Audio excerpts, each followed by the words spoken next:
राधा वल्लभ श्री हरिवंश। आप सबका फिर से स्वागत है आपके इस चैनल पर, जो कि भगवान की कथा, भगवान से रिलेटेड ही बातें करती हैं।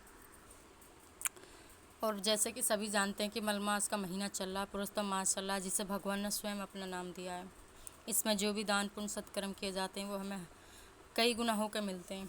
इसलिए इसमें सबसे बढ़कर जो मानी गई है वो भगवान की कथा भी मानी गई है। जो पुरुषोत्तम मास में भगवान की कथा सुनता, उसकी भी महिमा ये कहते हैं कि भगवान स्वयं भी कह रहे हैं कि इसकी महिमा मैं खुद भी नहीं गा सकता। इसलिए भगवान का आज हम चर्चा करेंगे, भगवान की कथा सुनेंगे। अध्याय 11वां, जिसमें भगवान स्वयं वर्णन कर रहे हैं। चलो कथा की ओर चलते हैं और चर्चा करते हैं कि स्वयं भगवान क्या बोल रहे हैं नारद जी से। एकादश स्कंद में नारद जी बोले कि हे महामुनि, उस कन्या ने बड़ी कठोर तपस्या प्रारंभ कर दी, जिससे मुनि लोग भी करने में कठिनता अनुभव करते हैं। श्री नारायण बोले कि उस कल्याणी ने बड़ी कठिनाई से होने वाला तप प्रारंभ किया तथा पंचमुखी शांत शिव का ध्यान करने लगी। गर्मी में प्रचंड धूप में अग्नि के बीच में बैठकर और हेमंत तथा शीत ऋतु में ठंडे जल में बैठकर वह तपस्या करती थी। उसका मुख जल में और कमल के समान तथा सिर के बाल फैलकर सेवार मंजरी से घिरे हुए जल में शोभामान लगते थे। वह बाला वर्षा ऋतु में खुले मैदान में वर्षा के जल को अपने शरीर में लेती थी। भोजन के स्थान पर दोनों समय वह कोमलांगी केवल धुआं पीकर रह जाती थी। देवता जिसे कठिन समझते एवं ऋषिगण जिसकी प्रशंसा करते थे, ऐसे तपक्रम में उसे 9000 वर्ष बीत गए। तब पार्वती पति भगवान शिव उसकी तपस्या में प्रसन्न हुए और उसे वहां आकर दर्शन दिए। शिव जी के दर्शन कर वह बाला शीघ्र ही खड़ी हो गई।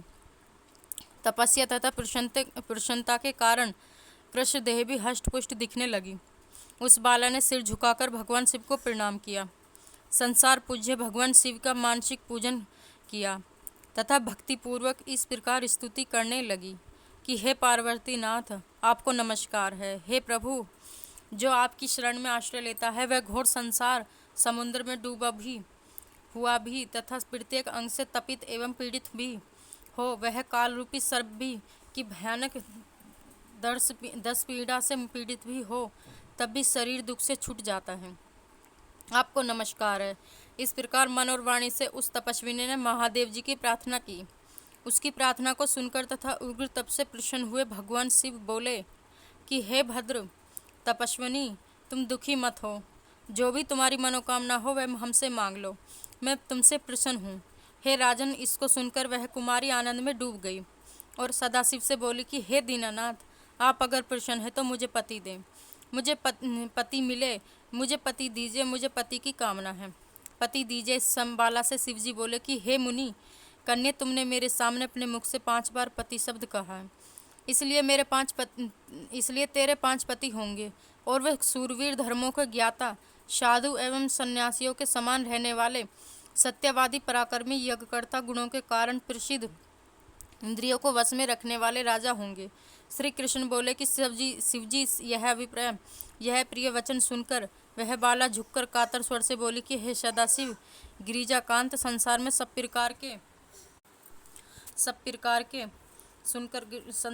प्रकार के मेरा उपहास न कराइए, क्योंकि प्रत्येक स्त्री का एक ही पति होता है। 5 पतियों वाली एक स्त्री कहीं न तो देखी है और न कहीं सुनी है।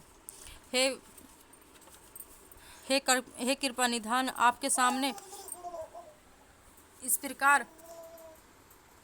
प्रकार कहने योग्य तो नहीं है, इससे क्षमा चाहती हूँ मैं आपसे। हे प्रभु, मैं आपकी शरण में हूँ। इसे सुनकर भगवान शंकर कहने लगे कि भीरु, तुम डरो नहीं। आगे के जन्म में तपस्या के बल से तू माँ के गर्भ द्वारा उत्पन्न नहीं होगी। उसी जन्म में तुझे ये 5 पति प्राप्त होंगे। उन पतियों के साथ उन अनेक सुख भोगकर तू परम पद को प्राप्त होगी। शिवजी ने आगे कहा कि हे पुत्री, पुरुषोत्तम मास भगवान का प्यारा महीना है, तूने उसका नियम पालन नहीं किया। श्री कृष्ण भगवान ने अपना ऐश्वर्य प्रदान करके इसे अपना बनाया है।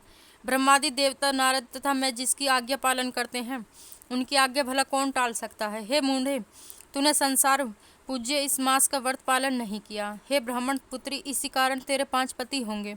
इस प्रकार कहते हुए भगवान शिव तो अंतर्धान हो गए और वह बाला झुंड से बिछड़ी हुई हिरणी के समान चंकित खड़ी रह गई। अब अध्याय 5वां समाप्त, अध्याय 11वां समाप्त होता है, जिसमें हम संस्कृत में श्लोक पढ़ते हैं समाप्त का। इति श्री प्रोषितम श्री महात्मने शिवावाक्य नाम एकादशम स्वाध्यायम समापतन।